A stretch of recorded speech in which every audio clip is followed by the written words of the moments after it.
Bonjour à tous, je vous retrouve en ce samedi matin pour un nouveau podcast. J'espère que vous allez tous très bien et que vous vous préparez à un magnifique week-end. Ici le soleil brille, il fait un peu frais. Voilà, je travaille beaucoup au jardin, je travaille beaucoup je veux dire, avec les esprits des éléments en ce moment pour préparer mon jardin à pouvoir pratiquer une magie tout à fait satisfaisante et élémentaire comme j'aime la pratiquer, et j'avoue que c'est du pur bonheur. Alors ce matin justement on va parler des sortilèges, de la magie de l'écriture afin de pratiquer votre propre magie et des 8 étapes simples pour créer vos propres sorts. Alors je me souviens tout à fait de la première fois que j'ai essayé d'écrire mon propre sortilège, j'étais toute petite.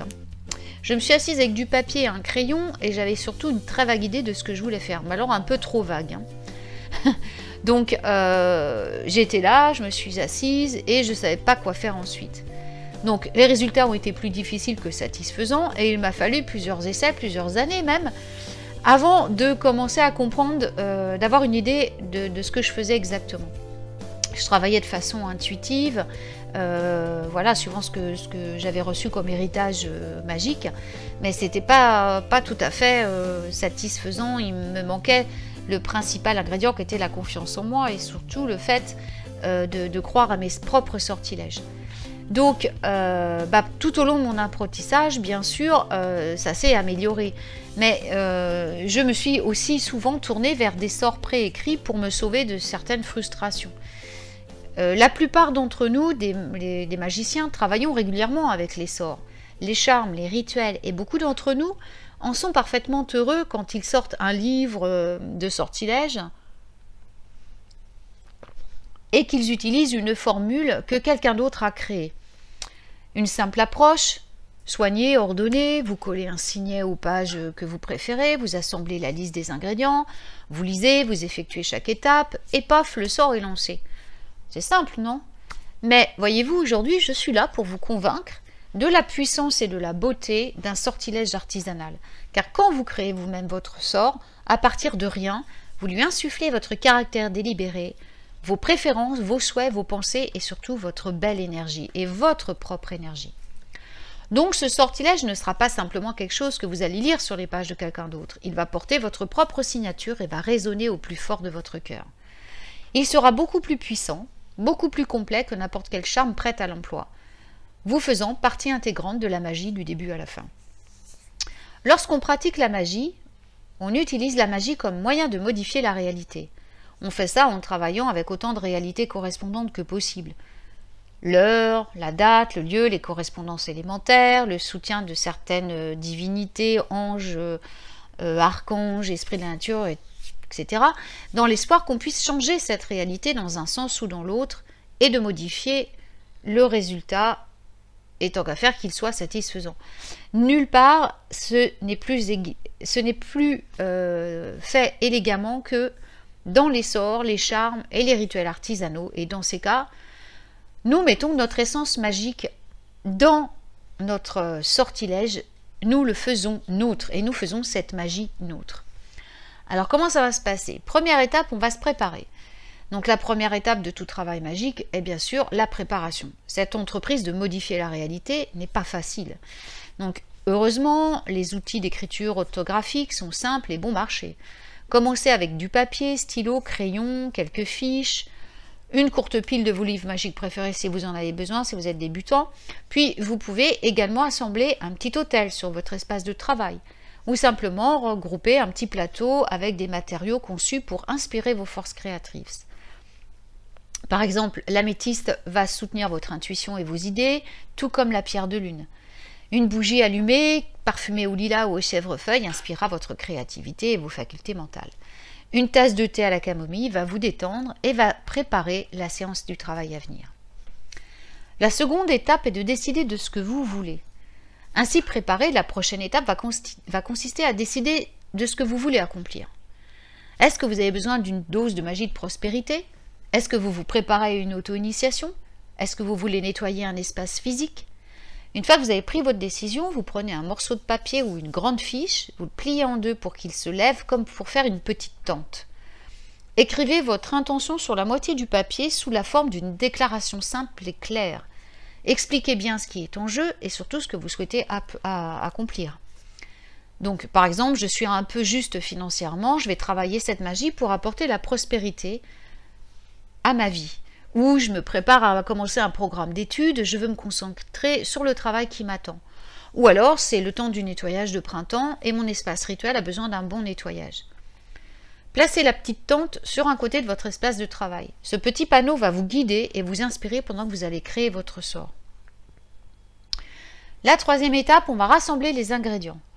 Vous êtes maintenant prêt pour une nouvelle feuille de papier où vous allez peut-être réfléchir au papier que vous voulez utiliser, car même à ce stade précoce, vous pouvez déjà utiliser l'idée de correspondance intentionnelle. Donc la couleur, la texture, la forme du papier peuvent contribuer à la réalisation d'un sortilège réussi. J'ai même vu des sorts de prospérité écrits sur des billets de 5 livres, sur des charmes de voyage, des charmes de nettoyage écrits sur des serviettes en papier. Je veux dire, vous pouvez vraiment, même des feuilles d'arbres, vous voyez, des feuilles d'érable, j'ai vu sur des feuilles d'érable, j'ai vu sur des feuilles de laurier. Donc, les mêmes idées s'appliquent à votre choix de stylo, de crayon ou de plume. Pour la magie de l'amour, vous pouvez écrire en rouge, en rose. Le bleu permanent serait pour la guérison. Dans tous les cas, choisissez des outils qui font écho et soutiennent votre intention et ce que vous souhaitez accomplir. Alors, il y en a certains qui font leur travail que sur l'ordinateur. Donc, j'aime bien, moi, travailler sur l'ordinateur. J'écris beaucoup de façon magique sur l'ordinateur. Mais, ceci dit, pour les sortilèges, je vous encourage à écrire sur du papier avec un stylo ou un crayon et en posant vos mots à la main. Pourquoi? Parce que c'est la sorcellerie, la manière traditionnelle, la manière qui nous lie à des générations de magiciens avant nous qui travaillaient dans les siècles passés avec de la plume et de l'encre fabriquées eux-mêmes sur du papier rugueux ou des rouleaux de parchemin. En tenant le stylo dans votre main et en mettant les mots sur le papier, vos intentions vont vous traverser, vont lier votre intention d'une manière que l'écriture sur un traitement texte ne peut pas égaler. Le sort manuscrit lui-même devient un artefact magique qui peut être utilisé physiquement comme accessoire dans votre sort ou ajouté plus tard à une collection de sorts ou à votre livre des ombres. Quatrième étape, s'ancrer et se centrer. Alors avant de continuer à travailler, prenez un moment pour rassembler vos énergies, pour vous ancrer et vous centrer. Quiconque travaille avec la magie sait à quoi ressemble une gueule de bois magique, entre guillemets. L'écriture est un moyen intensément personnel de pratiquer la magie, et les énergies que vous allez appeler et manipuler doivent être gérées, de peur de vous retrouver avec un mal de tête ou de la fatigue. Encore une fois, je pense que beaucoup ne réalisent pas qu'on travaille avec des énergies très puissantes. Pour cette raison, c'est toujours une bonne idée de se centrer sur les deux extrémités d'une session d'écriture magique. De nombreux mages en profitent également pour faire appel à une muse ou une divinité protectrice pour l'inspiration. La cinquième étape, établissez vos composants de sorts. Le travail magique commence. Vous êtes prêt à commencer à travailler avec vos composants de sorts. Donc, commencez par décider la date où vous allez faire ce sort.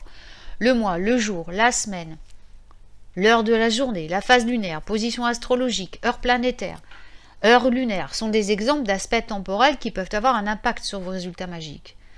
Par exemple, un sort de prospérité peut être travaillé au cours de la phase de lune croissante ou de pleine lune vers midi, quand sont les plus puissantes énergies solaires, je veux dire.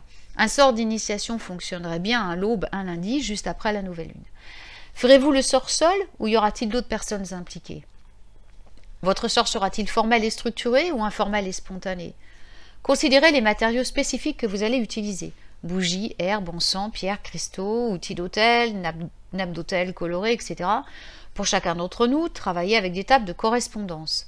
Pendant que vous travaillez, revoyez votre déclaration d'intention écrite pour vous assurer de rester sur la bonne voie.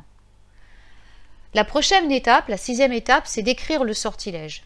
Donc, avec l'intention choisie et les composants répertoriés, on est prêt à écrire le sort lui-même. Les mots de votre sort peuvent varier de la poésie conversationnelle et non structurée à la poésie stricte et mesurée. Le langage conversationnel peut être le meilleur pour des intentions simples, mais de nombreux charmes, sorts et rituels utilisent un langage poétique. Le langage des rimes a son propre rythme. Lorsqu'il est parlé à haute voix, il suggère un battement de tambour qui ajoute de la cadence à l'impact des mots. La poésie a tendance aussi à utiliser beaucoup d'images, de métaphores criant de jolis mots qui améliorent l'effet global. Si vous utilisiez des structures simples ou poétiques, vous devez commencer par mettre les mots sur le papier. Et ne vous inquiétez pas de la perfection de votre première ébauche. Laissez simplement votre cerveau déposer toutes ces idées sur la page. Une fois que la matière est là, vous pouvez commencer à travailler. Une fois les idées de base notées, ajoutez des mots riches en images en utilisant un dictionnaire ou un thésaurus pour trouver de nouveaux choix. Lisez les mots à voix haute pour entendre littéralement le son et le rythme qu'ils vont produire. Ensuite, prenez des notes pour indiquer où les actions et les pauses doivent avoir lieu. Peut-être que vous voudrez aussi intervertir des actions. Par exemple, vous pouvez mettre « allumer de l'encens maintenant »,« allumer la bougie », voilà, pour faire des étapes. La 7e étape, c'est de travailler le sortilège. Pour un travail de sort moins formel, une fois que les mots sont capturés sur papier, vous êtes prêt à assembler vos matériaux et à travailler le sort. Pour un rituel formel ou un cadre impliquant un événement important ou des personnes supplémentaires, vous allez peut-être répéter les étapes 1 ou 2 fois. Donc pensez également à mémoriser les mots. La mémorisation n'est jamais requise. Cependant, lorsque vous mémorisez des mots, vous les intériorisez et vous leur permettez d'entrer dans votre inconscient, de prendre un pouvoir supplémentaire. De plus, ne pas avoir à lire à partir d'un morceau de papier vous permet de regarder et de faire partie de l'ensemble du processus, ce qui ajoute à votre propre plaisir. Enfin, la 8e étape, qui est la dernière, après avoir travaillé le sort, vient une étape très importante qui est le processus d'évaluation. Asseyez-vous dès que possible et prenez des notes sur l'efficacité du processus. Est-ce que tout s'est déroulé comme prévu? Si vous répétiez le sort, changeriez-vous quelque chose? Une fois vos notes terminées, classez-les pour une utilisation future. Certaines traditions magiques mettent en garde contre le fait de parler du sortilège avant qu'une période de temps spécifique ne soit écoulée. On estime que parler de magie revient à libérer une partie de son pouvoir contenu. Observez ces traditions comme l'exigent vos propres pratiques, mais assurez-vous de faire votre propre évaluation écrite, pour vos yeux seulement. Revenez-y une fois le temps écoulé en ajoutant une note sur la façon dont le sort a fonctionné pendant les semaines qui ont suivi ou pendant les mois qui ont suivi. Comme pour tout sortilège, supprimez toutes les traces du processus lorsque le travail est terminé. Donc éliminez les matériaux en utilisant les moyens élémentaires appropriés. On brûle, on enfouit dans la terre, on dissout dans l'eau, etc. On nettoie, on range les outils magiques et d'écriture en remplaçant les objets usagés. Alors, j'aime recharger régulièrement mes outils préférés, mes stylos par exemple, voilà, je les passe à l'eau sacrée, je les frotte avec une pierre, je les passe au-dessus des flammes, de la fumée d'une bougie, et je les imprègne des pouvoirs élémentaires. Et maintenant, eh bien voilà, toutes mes félicitations, vous allez pouvoir écrire votre propre sort. Il y a de fortes chances que ce soit une expérience fabuleuse. Continuez comme ça, parce que plus vous écrirez, plus cela deviendra facile et amusant. Inspirez votre écrivain intérieur en enfilant des bijoux, des insignes magiques, en jouant de la musique évocatrice, en écrivant à l'aube au coucher du soleil, en vous entourant de couleurs et de parfums ou en travaillant à la bougie ou la lueur du feu. Voilà. Eh bien, j'espère que ce petit podcast vous a bien aidé. Alors, n'oubliez jamais que l'écriture est une magie puissante. Alors, choisissez et utilisez bien vos mots. Bonne écriture magique à tous et à très vite pour un tout nouveau podcast magique.